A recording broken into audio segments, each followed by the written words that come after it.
What's up guys, Overclock here. Today we're going to be talking Apex Season 5. That's right, just released, hot off the press. There are a lot of things to cover, so I'm just going to dive right in. But before I do, if you find the content in this video useful, please be sure to like and subscribe, and definitely check out my Twitch channel. Okay, so if you don't already know, we have a new character joining us this season. Her name is Loba. You might recognize her from Season 4. She was the little girl who watched her parents die at the hands of Revenant. Now obviously we've seen in the Season 5 Fortune's Favor trailer that she's all grown up and looking for revenge. And in my opinion, a complete badass. I mean, her name means she-wolf in Portuguese and Spanish, the wolf symbol on her staff and outfit being a nod to that fact.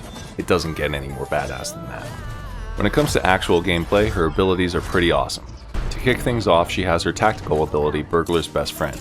Basically, she has a jump drive bracelet that allows her to teleport anywhere her throw can reach, and I kid you not, that is pretty far. It takes a little while for the bracelet to reach its destination, but if you're in a pinch, you can execute an immediate drop to the bracelet's current location, mid-air. It can be used to jump straight into the action and die like I did, or for a quick getaway. Regardless, it's super useful. Overall, a wicked ability and comparable to Pathfinder's Grapple, which is a personal favorite of mine. However, the cooldown time is quite long, 30 seconds, a close match to the new 35-second cooldown time for Pathfinder's Grapple. Next up is her passive ability, Eye for Quality, which allows her to see nearby epic and legendary loot through walls. Range is somewhat limited, but it's definitely helpful. Her ultimate, Black Market Boutique, allows her to place a portable device on the ground for players to access nearby loot. However, the drawback is that each player can only take up to 2 items. Still, this ultimate is quite useful if you're short on ammo, shields, or health, and if there happens to be some high-tier loot close by. Unfortunately, there isn't a new map this season. However, Kings Canyon has gotten a bit of a revamp. Skulltown and Thunderdome are no more. They've been replaced with Salvage, leading to the Broken Coast region, which extends from Gauntlet to water treatment. Salvage is an industrial site that holds the old Leviathan skull above water. This skull usually contains high-end loot, a purple shield from my experience. It's one of the more recognizable map changes because we see it unearthed in the Fortune's Favor trailer when Loba takes down Revenant's facility. Its addition is a nice change of pace and helps to direct players to other areas of the map, similarly with the Rig and Capacitor, which are 2 new areas that have replaced Relay and the Wetlands. High-tier loot can be found at the north end of the Rig, while Capacitor offers a ton of loot and good flanking opportunities, along with a new underground pathway to Sing Labs. There are also other added camps and small expansions, but those are the major map changes. It's important to note that Kings Canyon will be the only map available for the first 2 weeks after season launch. Afterwards, World's Edge will be rotated back in. One long-awaited feature that has finally arrived is Reconnect. Now, if you disconnect from a game unexpectedly, i.e. exit the match by any means other than the system menu, you can rejoin the match so long as the match is still active, your squad is still alive, and your chance to reconnect hasn't timed out. Once disconnected, your player will act as if you are AFK, so you can still be downed and killed, but also respawn. In other words, you continue immediately where you left off. This is great for anyone who's experienced a game crash or lost their internet connection, giving them an opportunity to jump back into the action. Season 5 introduces charge towers.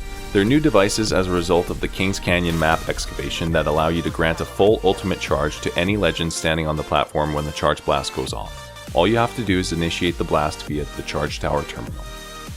Season 5 has also added some menu changes. Now, all seasonal content has been moved to its own tab in the lobby, consolidating all the Battle Pass, quest, and challenge information for the current season. For the first time ever, Apex is getting a season quest, this season's quest being the Broken Ghost. It's a season-long search for 9 pieces of a mysterious artifact. You can read through the story details prior to accepting the quest to get a better understanding of what's going on. In order to partake in the quest, you collect daily treasure packs in competitive matches where you would find regular loot with a maximum of 1 per day to unlock rewards and new hunts for obtaining the missing artifact pieces. You need to go on weekly hunts into Kings Canyon at night to retrieve pieces of the artifact. Hunts must be unlocked in order to receive mission rewards. Complete each hunt to earn more rewards and unlock chapters that tell the story of the Broken Ghost, what it is, and why everyone wants it.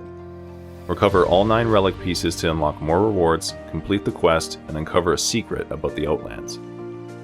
A small but cool change is the conditional legend chatter based on team pairings where legends will speak to each other differently when prompted with normal dialogue cues. An example being the difference of how Loba thanks Revenant versus someone else. It's a small change, but adds a lot of charm in my opinion. Shut up, demonio. Your voice is grating. Finally, character buffs. Mirage has been given some love in Season 5. We see that he's had his abilities tweaked for the better. Here's what's changed. His tactical psychoed ability now lasts 60 seconds and can be controlled using the character utility action button. Similarly, his ultimate, Life of the Party, now deploys a team of decoys that are also controllable and follow his every move, making it a lot harder to track him. His passive ability, Now You See Me, has been enhanced to cloak him not just when he's downed, but when he's using a respawn beacon or reviving a teammate. Some other buffs and nerfs to note include Bloodhound's tactical Eye of the Allfather has an increased sonar detection from 3 to 4 seconds and a decreased cooldown from 35 to 25 seconds.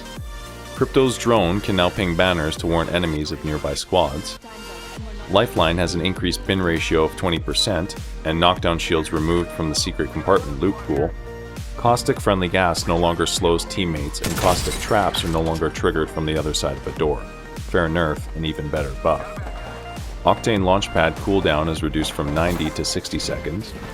Gibraltar reduced dome shield duration from 18 to 12 seconds, a decent nerf that might have a big impact on Gibraltar players.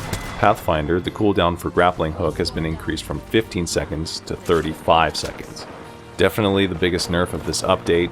I feel like the grapple cooldown should be equal to Loba's jump drive bracelet cooldown, but we'll see how this season plays out and if any patches will be made to soften this nerf.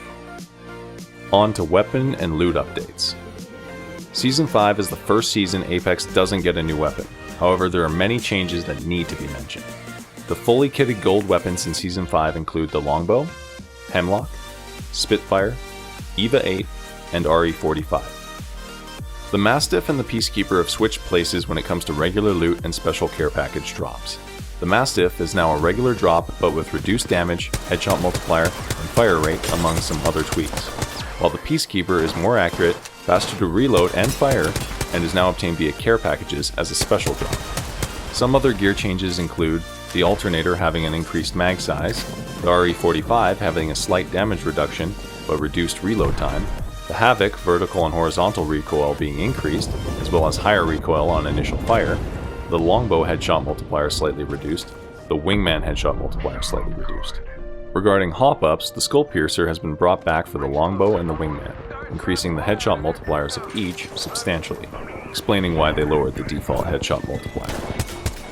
Last but not least, there's been a major change to gold armor. Now, shield cells and syringes give double the amount per use, which is a decent buff. However, fast heal, aka the 50% heal speed, has been removed. This drastically nerfs the gold shield. It's now on par, maybe substantially worse than the red Evo shield, in my opinion. But we'll see how it plays out this season. General bug fixes and QOL, aka quality of life updates, along with full patch notes can be found in the video description. I hope you guys enjoy Season 5 and have a better view of it than when you first started watching this video. Catch you guys next time. Clock out.